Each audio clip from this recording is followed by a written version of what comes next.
বেশসম বেহায়া বেলাজা বেশসম বেহায়া বেলাজা যারা নামাজ পড়ে না তারা বেশসম যারা রোজা রাখে না তারা বেহায়া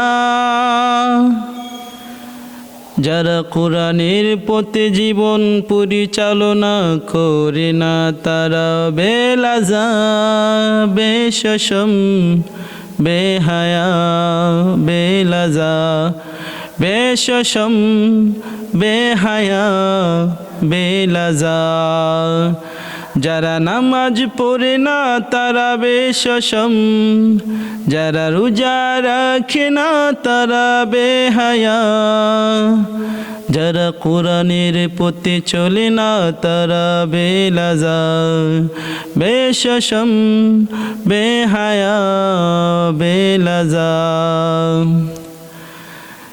যারা কাপল নিয়া টিকটক করে তারা বেশসম যারা বউকে নিয়ে টিকটক করে তারা বেহায়া যারা অশ্লীল টিকটক ভিডিও করে তারা বেলাজা বেশসম বেহায়া বেলাজা বেশসম বেহায়া বেলাজা কত আর বেহায়া অশ্লীল বেহায়াপনা করবেন। এই টিকটক মোবাইল এই সমস্ত জিনিসগুলা এত পরিমাণে আমাদেরকে এত পরিমাণ ক্ষতিগ্রস্ত করতেছে যুব সমাজদেরকে। যুব সমাজ আজকে হয়রান হয়ে যাইতেছে, পাগল হয়ে যাবে কিছুদিন পরে, মাথা তাদের বিগড়ে যাইতেছে। ইহুদি নাস্তিক বেঈমান মুরতাদের দলেরা সমস্ত মুসলমান জাতিকে নষ্ট করার একটা উপায় বড় মহা কৌশল অবলম্বন করতেছে। নাস্তিক বেঈমান মুরতাদের দলেরা সবচাইতে বড় দুশ্মন হলো আমাদের। দুনিয়াতে সবচাইতে বড় দুশ্মন হলো আমাদের ইহুদিরা। নাস্তিক বেঈমান মুরতাদের দলেরা তারা কি পরিমাণ আমাদের পিছনে লাইগাছে, নবীর পিছনে লাইগাছিল আবু জাহেল আবু লাহাব।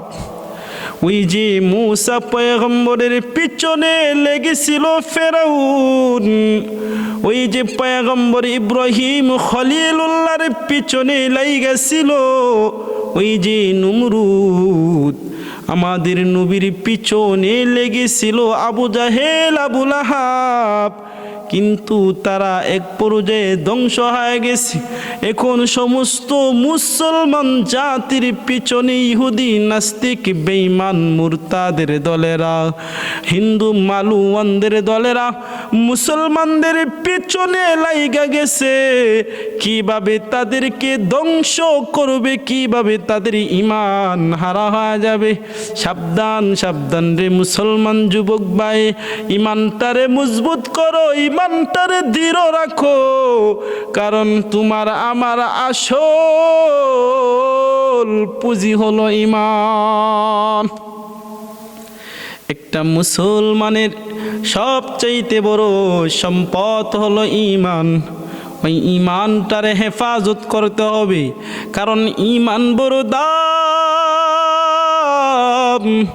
ঈমান বড় দাম, ঈমান বড় দাম।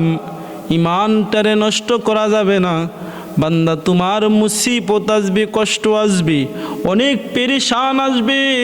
নাস্তিক বেঈমানের মুরতাদের দলেরা তোমারে অনেক অনেক নির্যাতন করবে, কষ্ট দিবে, তারপরও ঈমানটাকে হারানো যাবে না। আল্লাহর পয়গম্বরের একজন সাহাবী ছিলেন, শুধু একজন না, শতাশতি হাজার হাজার সাহাবীরা ইসলামের জন্য নিজের জীবনটারে বিলীন কইরা দিছে, তারপরও তারা ইসলাম থেকে নড়ে নাই, তারপরও তারা এরকমভাবে ইসলামের জন্য মার খেয়েছে দিনের পর দিন।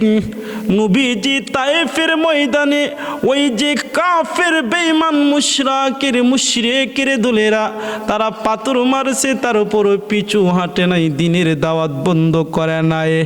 এক পর্যায়ে বেলাল ইসলাম গ্রহণ করছে, তার মালিক যাই না ফেলছে, মারছে, মার খেয়েছে, তার উপরও ইসলাম ছাড়ে নাই। হযরতে খুবাইব রাদিয়াল্লাহু তাআলা আনহু টুকরো টুকরো হয়ে গেছে, তার উপরও ইসলাম ছাড়ে নাই। এরকম ভাবে মহিলাদের মধ্যে আছে হযরতে সুমাইয়া শহীদ হয়ে গেছে, তারপরেও তারা এরকম ভাবে ইমানটারে মজবুত রাখছে, যার কারণে ইমান হারা হয় নাই, শাহাদাতের পিয়ালা বরণ করে জান্নাতি হয়ে গেছে।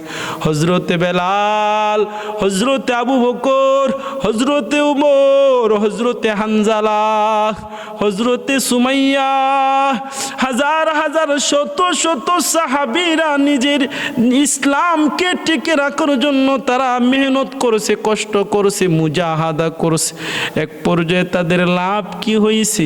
আল্লাহ তাআলা তাদেরকে জান্নাতি বলে ঘোষণা দেয়া দিছে।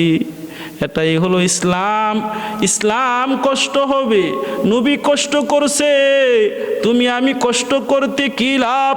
নবী দান শহীদ, দান মুবারক শহীদ করে দিছে, নবীর শরীর থেকে রক্ত ঝরছে। বান্দা, তোমার আমার চেহারা, তোমার আমার শরীর তো নবীর চাইতে দামি না। এই কারণে মুসলমান ইমানটারে দৃঢ় রাখতে হবে, ইমানের পাওয়ার বাড়াতে হবে। টিকটক দেখলে চলবে না, ইউটিউব দেখলে চলবে না, এরকম ভাবে ফেসবুকের মধ্যে পড়ে থাকলে চলবে না। সারাদিন লাইকি, টিকটক, টিভি, সিনেমা এগুলার পিছনে সময় নষ্ট কইরা ইমানটারে হারা কইরো না।